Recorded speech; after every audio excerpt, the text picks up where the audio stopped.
আজকে আপনাদের সাথে এমন মজার একটি রেসিপি শেয়ার করব যেটা বানানোর পরে একদম চেটে পুটে প্লেটটাই শুধু বাকি রেখেছে খাওয়ার। আসসালামু আলাইকুম, সবার কি অবস্থা? আজকে আমি লইটা ফ্রাইয়ের রেসিপি শেয়ার করব। আর আজকের রেসিপির শেফ হচ্ছে আমার হাজব্যান্ড।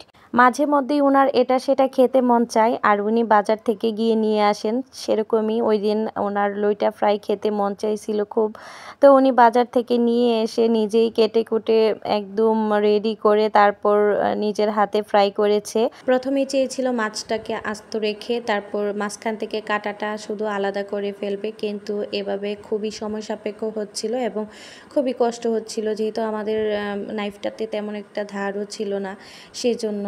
তো প্রথমে তিনটা কিন্তু এরকমভাবে কেটেছিল। এভাবে কিন্তু কাটলে দেখতে খুব ভালো লাগে, কিন্তু এভাবে কাটাটা খুবই অসম্ভব হয়ে গেছিল, সেজন্য পরবর্তীতে এভাবেই কেটে নিয়েছে একদম পিস পিস করে। আর কক্সবাজারের হোটেলগুলোতে কিন্তু এরকম পিস পিস করেই লইটাটা ফ্রাই করা হয়। আর যারা যারা কক্সবাজার গিয়েছেন, লইটা ফ্রাইয়ের কথা তো সবাই জানেন, এটা খেতে কতটা মজার হয়। এখানে মাছ ভাজার জন্য একটা ব্যাটার রেডি করে নিচ্ছে। সেখানে ছিল চালের গুঁড়া, ময়দা, কর্নফ্লাওয়ার, তারপর ছিল লবণ, তারপর হলুদের গুঁড়া, মরিচের গুঁড়া, গোলমরিচের গুঁড়া, তারপর ছিল গার্লিক পাউডার। সবকিছু কিন্তু একসাথে ভালোভাবে মিশিয়ে নিচ্ছিল, লবণও দিয়েছে। তারপর এখানে অল্প অল্প করে পানি অ্যাড করে একটা সুন্দর স্মুথ একটা ব্যাটার বানিয়ে নিয়েছে। এখন মাছটাকে রেডি করা হবে ভাজার জন্য। এখানে মাছটাতে কিন্তু আগেই লেবু আর লবণ মেখে রেখেছিল, এখন চাউলের গুঁড়া অ্যাড করবে। তো চাউলের গুঁড়া পরিমাণ মতো দিয়ে তারপর মাছটাকে মেখে নিবে। তারপর কিন্তু ব্যাটারি চুবিয়ে চুবিয়ে ভেজে নিতে হবে।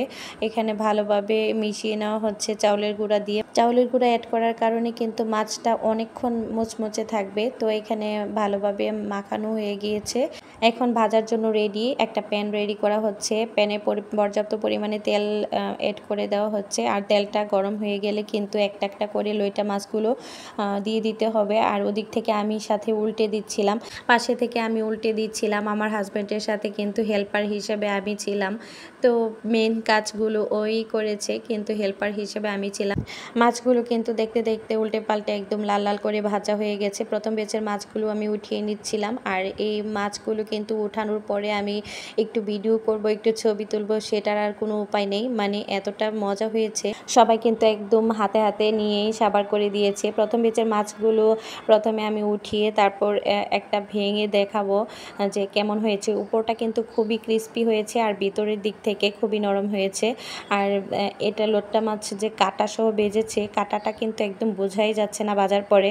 ঠিক আমরা কক্সবাজারে যেরকম লইটা ফ্রাই খাই, এর ঠিক সেরকমই মানে লেগেছে।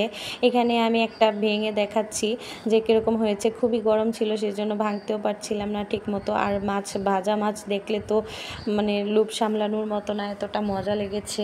প্রথমে আমি একটা ভেঙে দেখছিলাম যে ভিতরটা কীরকম হয়েছে। ভিতর থেকে খুবই সুন্দর কুক হয়েছে আর উপর থেকে ক্রিস্পি হয়েছে, খুবই মজাদার হয়েছে। আর কক্সবাজারের হোটেলেরগুলো থেকেও বেশি মজা হয়েছে।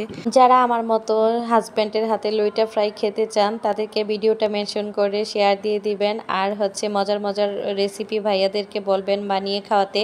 আমার হাজব্যান্ড কিন্তু বাসায় তেমন কোনো রেসিপি কখনো ট্রাই করে না, তো আজকে লইটা ফ্রাই করে খাওয়ালো, খুবই মজা হয়েছে। সেটার জন্য ধন্যবাদ তো অবশ্যই একটা পাবে। ভেবেছিলাম সবগুলো মাছ একসাথে ভেজে তারপর ভিডিও করব কিংবা ছবি তুলব, কিন্তু দুঃখের বিষয় সাজিয়ে গুছিয়ে নেওয়ার আগেই শেষ হয়ে গেছে। এই যে শেষ।